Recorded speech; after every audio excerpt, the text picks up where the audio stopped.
비트코인은 상승하였지만 지지부진한 알트코인, 불장은 오기나 하는 걸까요? 오늘 영상에서 전부 알려드리겠습니다. 안녕하세요, 시몬입니다. 현재 비트코인은 이전 영상에서 말씀드린 뒤로 8% 이상 상승해 주었고 지칠 줄 모르고 지속적으로 상승 중에 있습니다. 오늘 영상을 준비하면서 이것저것 찾아보다가 이 흠이 드디어 나타났기 때문에 이번에 이걸 공개해도 될까 싶을 정도로 고민이 깊었습니다. 오늘 영상만큼은 넘기지 말고 시청해 주시고 구독과 좋아요만 눌러주시면 큰 힘이 되겠습니다. 그럼 영상 바로 시작해 보도록 하겠습니다. 자, 오늘의 주제는 이더리움 현물 ETF의 승인이 임박했다는 것입니다. 먼저 결론부터 말씀드리자면 승인이나 다를 바가 없는데요. 미국의 자산운용사들은 이미 이더리움 현물 ETF의 수수료를 책정해둔 상태입니다. 이것이 의미하는 바는 무엇일까요? 비트코인 현물 ETF 승인 전과 동일하게 초기 고객들을 모집하기 위해서 수수료 경쟁을 벌이는 것인데요. 비트코인 현물 ETF의 승인과 이번 이더리움 현물 ETF에는 이 기간이 있었는데요. 바로 1경 3천조 원의 자산을 운용하는 블랙록이었습니다. 블랙록이 미국의 증권거래위원회인 SEC 측에 비트코인 현물 ETF의 신청서를 냈다는 소식으로 비트코인은 연일 급등을 이어갔던 것인데요. 이러한 블랙록이 이더리움 현물 ETF를 신청했다는 것은 어차피 이더리움 현물 ETF의 승인은 기정사실화되어 있다고 볼 수 있는 것입니다.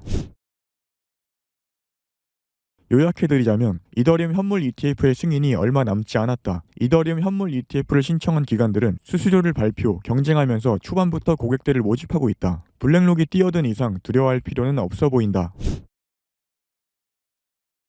다음 주에 있을 발표 먼저 짚고 넘어가 보도록 하겠습니다. 암호화폐 시장에 어떤 영향을 주는지에 대해 해석도 들어가 있으니 잘 참고해 보시면 되겠습니다. 먼저 S&P 글로벌 서비스업 PMI는 서비스업의 업황을 수치화시켜둔 지표라고 보시면 되겠는데요. 수치가 50 이상으로 나온다면 서비스업의 호황으로 볼 수 있고 50 미만으로 나온다면 서비스업의 불황으로 볼 수 있겠습니다. 미국은 기본적으로 서비스업이 많은 일자리를 창출해내는데요. 예상치는 부합하되 크게 상회하는 흐름은 여전히 고용시장이 뜨겁다는 의미로 비트코인과 금리 인하 시기에 안 좋은 영향을 줄 수 있겠습니다. GDP도 앞서 말씀드린 상황이랑 동일합니다. 근원 PCE 가격 지수는 PCE 물가지수에 선반영되는 디플레이터로 무조건 낮게 나오는 것이 좋겠습니다. 실업수당 청구 건수는 자세한 설명을 보시려면 이전 영상 후반부를 참고하시면 되겠고 예상치를 소폭 상회하는 움직임이 좋겠습니다. 미시간대 소비자 심리지수와 미시간대 기대 인플레이션 지수는 일반 소비자 500명을 대상으로 투표를 받아 산출되는 것인데요. 크게 이렇다 할 지표는 아니니 참고만 하시면 되겠습니다.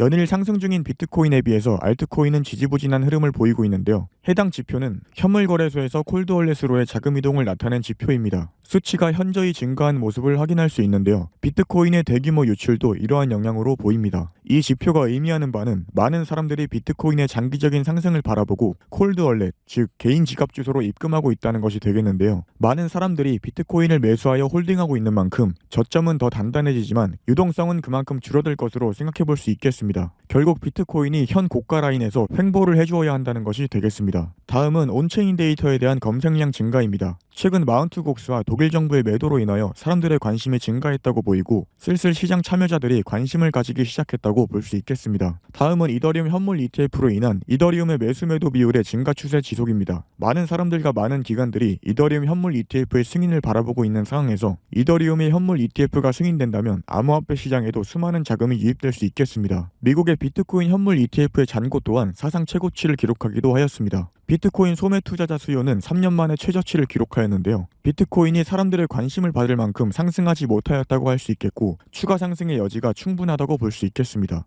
마지막으로 비트코인과 S&P 500을 비교해둔 지표인데요. S&P 500은 비트코인 대비 항상 선행되어 온 것을 확인할 수 있습니다. S&P 500은 상승하는 가운데 비트코인은 크게 상승하지 못한 것을 봤을 때 여전히 상승 가능성이 남아있다라고 보시면 되겠습니다. 앞서 보여드린 온체인 데이터를 요약해드리자면 많은 사람들이 비트코인을 홀딩하려고 하고 있다. 현재 이더리움의 매수세가 강세를 이루고 있다. 비트코인 현물 ETF의 보유량은 사상 최고치를 찍었고 기관의 매수세는 여전히 활발하다. 마지막으로 미국의 경제 침체가 다가올 수 있다는 재밌는 이론을 소개해드리려고 하는데요. 지금까지 미국의 경제 침체를 100% 예측한 사람이 있습니다. 바로 미국의 경제학자인 샴이었습니다. 샴은 실업률을 근거로 샴의 법칙을 만들었는데요. 샴은 이 법칙으로 미국의 과거 70년 동안의 경기 침체를 딱 한 번을 제외하고 전부 적중시켜 왔습니다. 그 한 번도 6개월 뒤에 침체가 왔으니 적중률 100%라고 해도 과언이 아니겠습니다. 샴의 법칙은 미국의 실업률 3개월 이동평균선이 최근 1년간 실업률의 최저점보다 0.5% 이상 높으면 경기 침체가 온다는 지표인데요. 쉽게 말해서 실업률이 어느 수준까지 상승하면 경기 침체가 시작된다는 것이니 실업률이 경제에 있어서 그만큼 중요한 지표로 작용한다는 것이겠죠. 그 이유는 무엇일까요? 실업자가 늘어나면 소비가 줄고 기업 매출이 하락하는 원인이 됩니다. 그렇게 되면 기업은 고용을 줄일 수밖에 없게 되고 실업률은 더 악화되는 악순환이 반복될 수 있는 것인데요. 현재 미국의 실업률은 4%대를 뚫었고 샴 지수는 0.43으로 임계치인 0.5를 앞에 두고 있습니다. 샴의 법칙으로 봤을 때 경기 침체가 우려될 수밖에 없는 상황인 것인데요. 하지만 샴은 노동 공급이 증가하는 와중에 일시적으로 실업률이 증가하는 것이라면 샴의 법칙이 틀릴 수 있다고 언급하였습니다. 실업률이 일시적으로 상승하는 것인지 아니면 지속적으로 상승하는 것인지 조금 더 지켜봐야겠지만 지속적 상승이라면 주식시장을 선반영하기 때문에 지금처럼 과열되어 있는 나스닥의 거품이 빠지면서 폭락할 수 있겠는데요. 이것이 시장의 악재로 작용할 수 있을까요? 최근 비트코인과 주식시장은 반대되는 흐름을 많이 보여주었습니다. 나스닥이 상승하면 비트코인의 자금이 나스닥으로 몰리는 현상이 자주 나오고 있습니다.